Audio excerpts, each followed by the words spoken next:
Movie के start में हमें कुछ एस्ट्रोनॉट्स को दिखाया जाता है जो स्पेस में सैटेलाइट को रिपेयर कर रहे थे और उनको शेल्टर के अंदर से कमांड कर रही थी जोसिंडा फाउलर यानी कि जो। सब कुछ बिल्कुल ठीक चल रहा था मगर अचानक से उनका कम्युनिकेशन सिस्टम कट हो जाता है। ब्रायन अपनी तरफ किसी चीज को बढ़ते हुए देखता है। ये छोटे छोटे क्रिएचर्स थे, नैनो साइज क्रिएचर्स, और ये क्रिएचर्स उनसे और सैटेलाइट से जोर से टकराते हैं और ब्रायन का पार्टनर यहाँ पर स्पेस में कहीं पर खो जाता है। ब्रायन किसी तरह जो के शटर तक आता है। वो देखता है कि जो यहाँ पर बेहोश है। वो अपने पार्टनर से कनेक्ट करने की कोशिश कर रहा था मगर यहाँ पर किसी बात का कोई भी फायदा नहीं था। ब्रायन अपनी फ्रेंड जो को लेकर अर्थ की तरफ निकलता है और वो छोटे साइज के नैनो क्रिएचर्स मून के ऊपर अजीब सा होल बना रहे होते हैं। अब कहानी यहाँ पर शिफ्ट होती है 18 महीने के बाद। यहाँ पर हम ब्रायन की वाइफ को देखते हैं जो टीवी पर इस न्यूज को सुनती है कि नासा ने ब्रायन को टर्मिनेट कर दिया है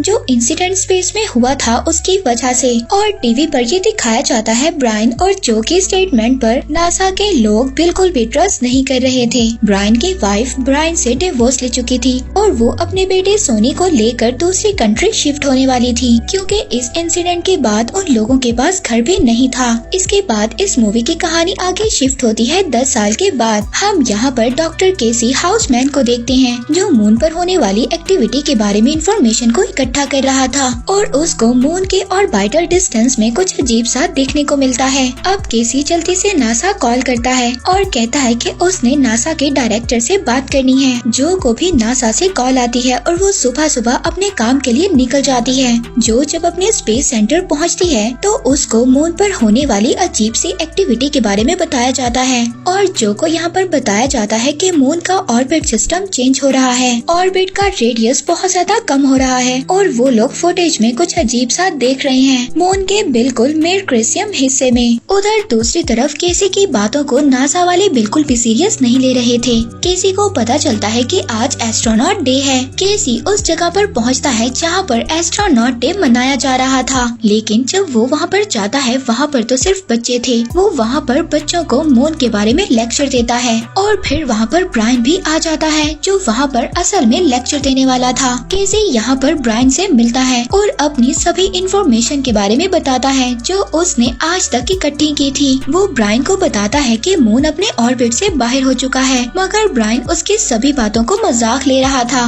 केसी को गार्ड्स पकड़कर बाहर ले जाते हैं मगर वो अपने पेपर ब्रायन को दे जाता है पढ़ने के लिए। अब ब्रायन को उसकी वाइफ की कॉल आती है। वो उसको कहती है कि उसका बेटा एक कार चेस में पकड़ा गया है और उसके पास से ड्रग्स भी मिली हैं। अब कोर्ट में ब्रायन के बेटे का ट्रायल चलता है। वहाँ पर जज केस को पोस्टपोन कर देता है क्योंकि यहाँ पर ब्रायन जज को कहता है कि वो उसके बेटे को छोड़ दें मगर जज यहाँ पर केस को ही पोस्टपोन कर देता है। हम यहाँ पर केसी को देखते हैं जो अपनी मदर से मिलने जाता है। उसकी मदर एक ओल्ड एज होम में रहती हैं और वो शॉर्ट टर्म मेमोरी लॉस की वजह से सफर कर रही हैं। मगर केसी की मदर को अपने बेटे की डिस्कवरीज पर यकीन है और वो अपने बेटे केसी से कहती हैं कि तुम दुनिया को यकीन दिलवाओ कि तुम्हारी इंफॉर्मेशन गलत नहीं है। दूसरी तरफ हम स्पेस सेंटर को देखते हैं जहाँ पर जो के कलीग्स ये बात कर रहे थे कि उनके पास सिर्फ 3 हफ्ते ही बचे हैं। इसके बाद चांद के छोटे छोटे टुकड़े जमीन पर गिरने लगेंगे और इसका बस यही हल है कि उन लोगों को मून पर जाना होगा और उस होल को देखना होगा कि आखिरकार उस होल के अंदर है क्या। और अब इनको यहाँ पर पता चलता है ट्विटर पर ये न्यूज अपडेट है कि केसी ने कर दिखाया। वहाँ पर ब्रायन जो जज के साथ था अब वो भी टीवी पर वही न्यूज देखता है कि मून अपने ऑर्बिट से बाहर आ चुका है। वहाँ पर ब्रायन की एक्स वाइफ अपने हस्बैंड के साथ अपने बच्चों को लेकर यहाँ से निकलने वाले हैं मगर ट्रैफिक की वजह से कोई भी नहीं जा सकता था। अब नासा और यूरोपियन एजेंसीज मिलकर एक मिशन को स्टार्ट करते हैं। अब पूरी दुनिया में ये न्यूज फैल चुकी थी और हर किसी की हालत खराब होती जा रही थी। अब ब्रायन ये न्यूज देखकर मजबूर हो जाता है। वो केसी के पेपर्स को पढ़ने लगता है और उसकी वेबसाइट्स पर भी विजिट करता है।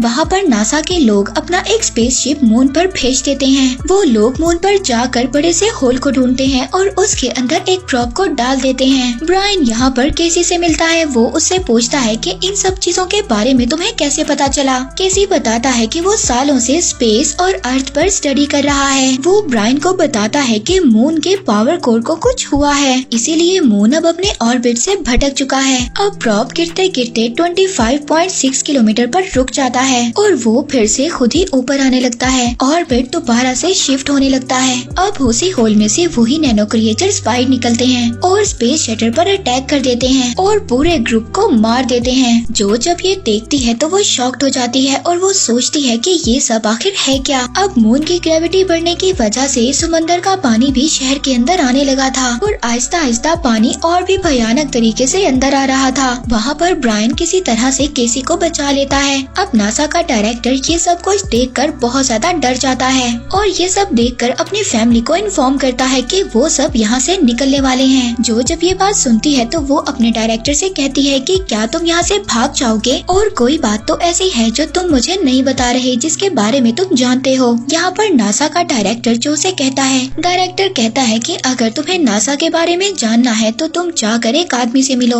और क्लियरेंस के लिए उसको अपना कार्ड भी दे देता है। अब जो उस जगह पर पहुँच जाती है जिसके बारे में उसके डायरेक्टर ने उसको बताया था। वहाँ पर जाकर वो कुछ पुरानी रिकॉर्डिंग्स को चेक करती है और रिपेयर मिशन वाली फुटेज में उन्हीं नैनो क्रिएचर्स को देखती है और वहाँ पर वो एक आदमी होल्डन फील्ड से मिलती है जो को यहाँ पर 1969 की बात बताता है जब लोगों को मून के क्रस्ट पर अजीब सा कुछ मिला था, एक तरह का लाइट, और नासा ने इस बात को दबाने की कोशिश की थी और वो मिशन रिपेयर से कनेक्टेड है, यानी कि उसी मिशन से जो हमने मूवी के स्टार्ट में देखा था। और जब ब्रायन ने भी इस बात को उठाने की कोशिश की तो उसको पागल कहकर निकाल दिया गया और बताता है कि वो टेक्नोलॉजी हमसे बहुत ज्यादा एडवांस्ड है और हम तो अभी उनके सामने स्टोन एज में हैं। अब जो इस बारे में मिलिट्री से बात करती है जहाँ पर उसका एक्स हस्बैंड भी काम करता है, लेकिन वो जो कि एक भी बात नहीं सुनता। मिलिट्री भी न्यूक्लियर पावर से मून को डिस्ट्रॉय करना चाहती है, लेकिन इन सब चीजों से अर्थ को भी खतरा होगा।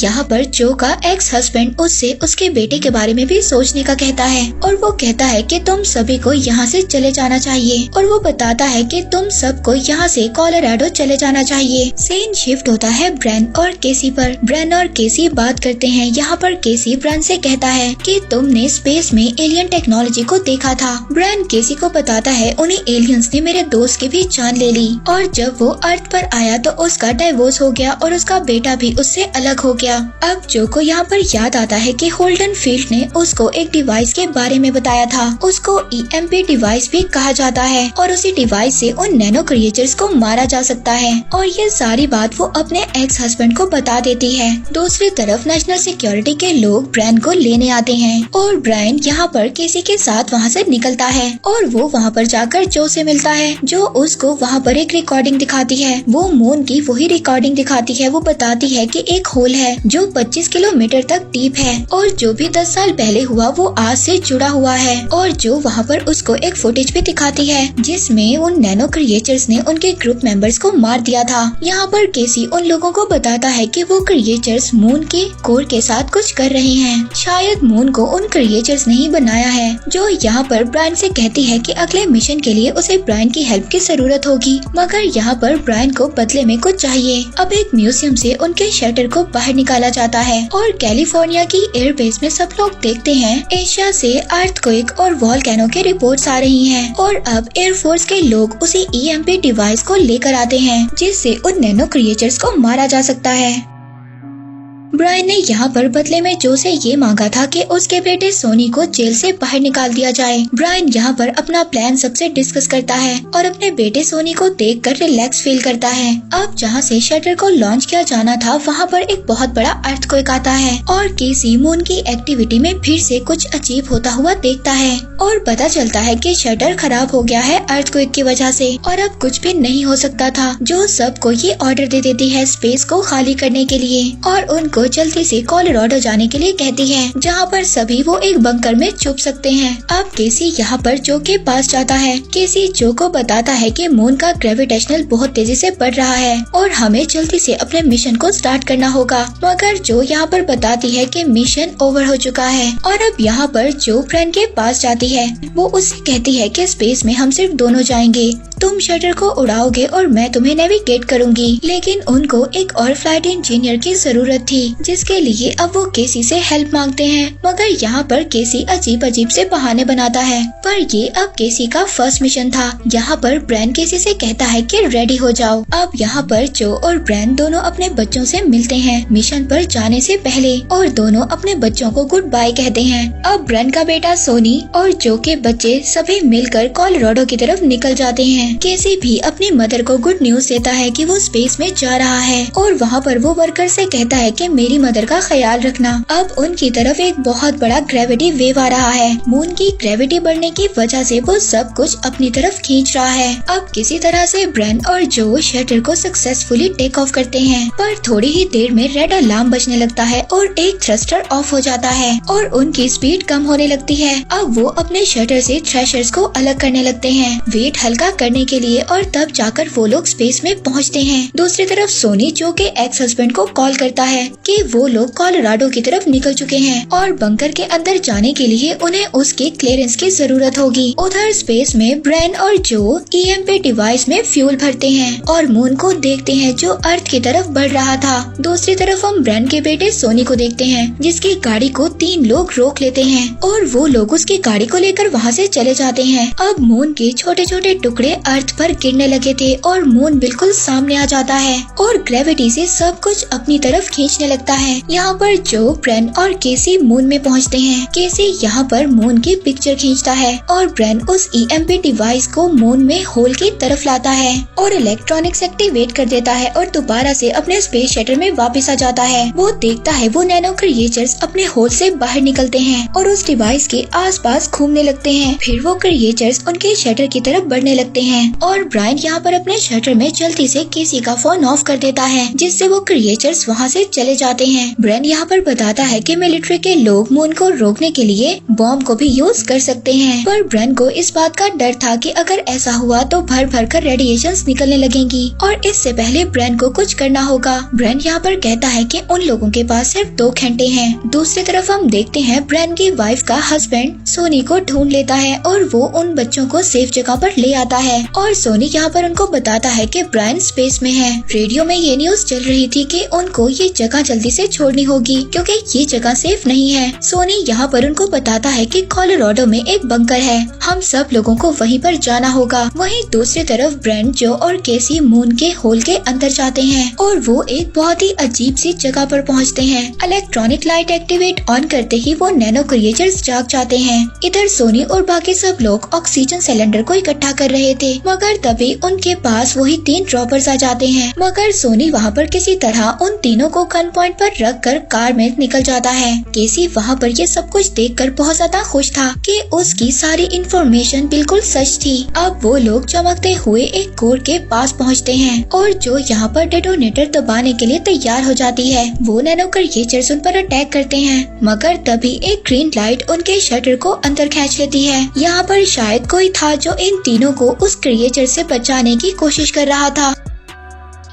अब तीनों यहाँ पर बेहोश हो जाते हैं। उन तीनों को स्कैन किया जाता है। उधर मिलिट्री न्यूक्लियर वेपन्स को यूज करने के लिए तैयार थी। वहीं पर 3 रॉबर्स दोबारा से सोनी का पीछा करते हैं और मून तभी उनके सामने आने लगता है और मून आकर ग्रेविटी से सब कुछ अपनी तरफ खींच रहा था और इसमें वो तीनों रॉबर्स मर जाते हैं। उधर दूसरी तरफ जो का एक्स हस्बैंड सोनी को कॉल करता है और कहता है कि तुम लोग लेट हो चुके हो, अब न्यूक्लियर वेपन को एक्टिवेट किया जाएगा, जिससे मून का एक बहुत बड़ा टुकड़ा अर्थ पर गिरेगा और रेडिएशन भी होगा, इसीलिए जल्दी से कहीं पर छुप जाओ। और जो के एक्स हस्बैंड को यहाँ पर पता चलता है सोनी से कि जो स्पेस में है। अब ये सुनकर वो शॉक्ड हो जाता है। वो ये सोचता है कि अगर मून को ब्लास्ट कर दिया तो उसकी एक्स वाइफ भी मर जाएगी। अब अर्थ पे से ऑक्सीजन आहिस्ता आहिस्ता खत्म हो रही थी और सभी लोग मर रहे थे। उधर स्पेस में जो और केसी को जब होश आता है कि वहाँ पर ऑक्सीजन है, लेकिन वहाँ पर ब्रैन नहीं है। अब दोनों मिलकर बाहर ब्रैन को ढूंढने लगते हैं।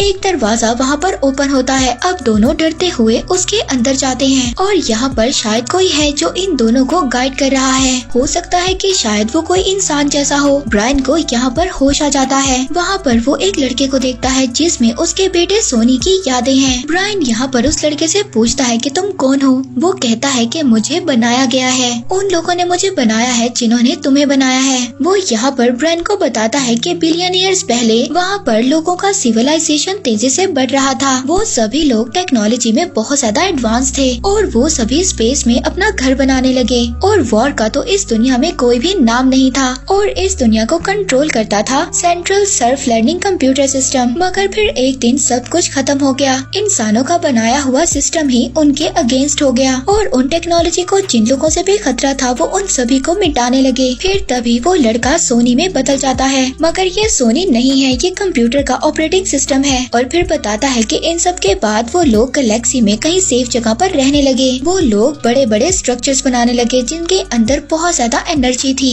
और उन्हीं स्ट्रक्चर्स में एक मून भी था। और फिर उसके बाद उसी टेक्नोलॉजी ने मून को ढूंढ लिया और फिर मून पर अटैक कर दिया। ये क्रिएचर्स उन्हीं इलेक्ट्रॉनिक चीजों पर टारगेट करते हैं जिनमें ऑर्गेनिक लाइट्स हैं। और फिर वो बताता है कि उन्हें एक ह्यूमन की जरूरत है जो उन नैनो क्रिएचर्स को वहाँ मून पर से हटाने का काम करेगा और इससे ये होगा कि मून दोबारा से अपने ऑर्बिट में आ जाएगा। और फिर इसके बाद हम ब्रेन को देखते हैं जो बेहोश था और वो ये सब कुछ अपने ड्रीम में देख रहा था। जो और केसी जब उसको उठाते हैं तो वो उनको बताता है, वो बताता है कि उन्हें जल्द ही इन क्रिएचर्स को मारना होगा, इन क्रिएचर्स को जल्द ही मून पर से हटाना होगा वरना एक बहुत बड़ी तबाही दुनिया में हो जाएगी। और वो अब तीनों देखते हैं कि वहाँ पर जो टेक्नोलॉजी थी उसने उनके शटर को ठीक कर दिया था। शटर का पावर ऑन होते ही वो क्रिएचर्स मून के कोर पर से हट जाते हैं और वो अब शटर का पीछा करते हैं। अर्थ पर ऑक्सीजन की कमी की वजह से सब लोगों ने ऑक्सीजन मास्क को पहन लिया था। अर्थ पर ऑक्सीजन की कमी की वजह से लोग मर रहे थे। सोनी और बाकी सब लोग जब आगे बढ़ रहे थे तभी वहाँ पर चांद के बड़े बड़े टुकड़े जमीन पर गिरने लगते हैं और सोनी वहाँ पर गिर जाता है। हम देखते हैं कि मून अर्थ के एटमॉस्फेयर में आ चुका था। अब मिलिट्री के लोग वेपन को एक्टिवेट करने ही वाले थे, लेकिन जो का एक्स हस्बैंड ऐसा करने नहीं देता क्योंकि जो अभी स्पेस में थी। दूसरी तरफ स्पेस में ब्रैन, केसी और जो से कहता है कि तुम लोग शटल लेकर चले जाओगे और मैं बॉम्ब के साथ यहीं स्पेस में रहूंगा। मगर यहाँ पर ब्रैन इससे पहले कुछ करता, केसी बॉम्ब को अपने साथ लेकर रॉपर में रुक जाता है। केसी यहाँ पर ब्रैन से कहता है कि मेरी मदर से मिलना और कहना कि मैं फेलियर नहीं हूँ और खुद को शटर से अलग कर देता है।